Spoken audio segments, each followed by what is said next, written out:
What is up, guys? Dakota here, and welcome back to the channel. So I'm going to just do a short little video today talking about the new Ranger, specifically the new Ranger Raptor. The US finally gets the Ranger Raptor in our market, which is awesome. So real quick, before we get too deep into it, I will go over some of the basic stuff. I'd say the bigger changes for the regular Ranger, but we're going to get that out of the way because, again, I really mainly want to focus on the Raptor. New Ranger obviously gets a new look, new interior features, new tech, and also a new engine. Before, you could only get the 2.3 liter with the 10-speed. Now you can get the still 2.3 liter 4-cylinder or the 2.7 out of the Bronco with the 10-speed. So about 310-ish horsepower and 400 pound-feet of torque, which is cool. Great little upgrade. But that's not what we're here for. We're here to talk about the Raptor. We finally get the Ranger Raptor that has been out in the non-North American market for basically since it came out. We've been missing out on that. We've gotten the other Raptors, and now we have 3 Raptors we can choose from: Bronco Raptor, Ranger Raptor, and the F-150 Raptor. So we're definitely living in some pretty cool times. So big news on the Ranger Raptor. So first things first, engine. Has the same engine out of the Bronco Raptor. Not surprisingly, because again, the Ranger and the Bronco do share some similar things, some platform sharing. And they're built at the same plant. It gets the 3-liter EcoBoost V6, which produces 405 horsepower and 430 pound-feet of torque in the Ranger Raptor. So think about that, a mid-sized truck with 405 horsepower. That's huge. That's only 45 horsepower less than the full-size Raptor. Is a lot bigger, weighs a lot more, and it's only got 45 horsepower less. So that's pretty awesome. And then compared to, say, something like its rival, which is going to be the new Colorado ZR2, it makes 95 horsepower more. Same torque, 430 and 430, but the Colorado maxes out at 310.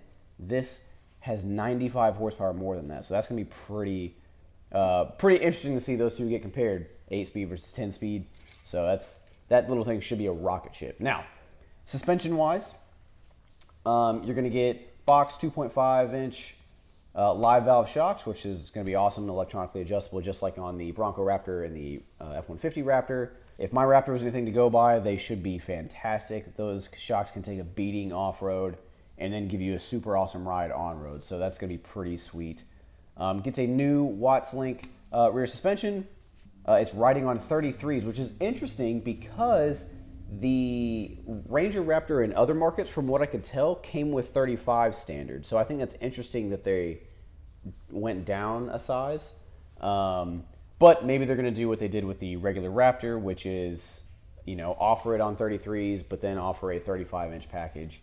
Who knows? No clarification on that yet at the time that I'm filming this. But it's going to be rocking 33s out of the gate, which, again, is right in line with its competitors. The ZR2 is going to be rocking 33s. Obviously, you still get the same exhaust modes that you do in the other Raptor variants, so you'll be able to kind of switch between quiet, normal, Baja mode, all that good stuff, and which is going to be awesome because, again, 400 horsepower, great sounding exhaust, mid-sized truck, going to be sweet. Has 10.7 inches of ground clearance, which is, again, right in line with basically everything else in the class. They didn't mention specifically suspension and travel as far as how much it has, at least from what I could see as of today, the day they announced it. But I wouldn't be surprised if it's 10 inches or more kind of all over, front and rear. The new Colorado, from what I can find, is about 9 inches in the front and about 11 inches in the rear. I wouldn't be surprised if this truck is a little bit more than that. Also, no news on approach angle, departure angle, and breakover angle, so couldn't really compare it yet to the ZR2 to see if it's going to have the same abilities as far as approaching an obstacle, as far as like the slow speed kind of rock crawling, or if it's going to have a little bit less aggressive approach angle. So we'll have to wait and see on that. But overall, guys, this truck is awesome. 10-speed automatic, paddle shifters. I mean, basically everything you want just in a mid-size package, which the mid-size truck segment is, I think, on fire right now. You've got the new ZR2 and Canyon. It's the same truck. But those things are awesome.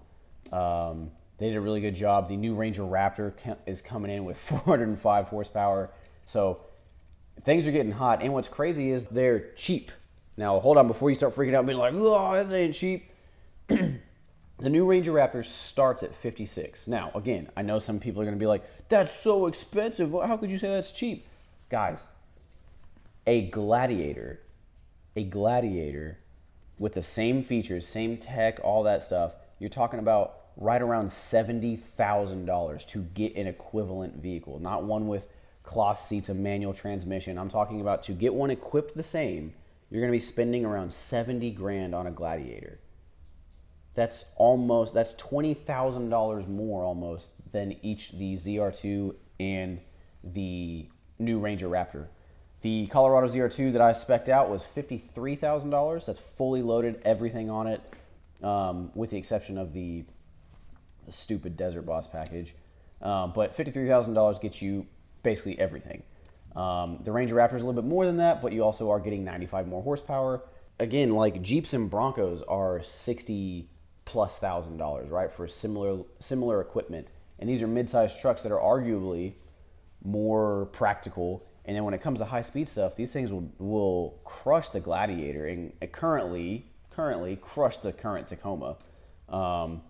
So I think the mid-sized truck market is heating up super well. Obviously, the new Tacoma is coming out here pretty soon. I think next week or a week and a half from now. And we'll see kind of what they have to bring to the table. Anyways, Ranger Raptor, I'm super excited about it. I think it's really awesome. A little disappointed that it doesn't have 35s, but we'll see if that's an optional package. But I think that's going to be a killer mid-sized truck. So anyways, guys, that's kind of the update. Let me know which would you rather have, Colorado ZR2, Ranger Raptor. Are you going to wait for the Tacoma, or are you just going to skip it and buy a Gladiator? And yeah, guys, that's the update, and I'll see you guys in the next video. Take care.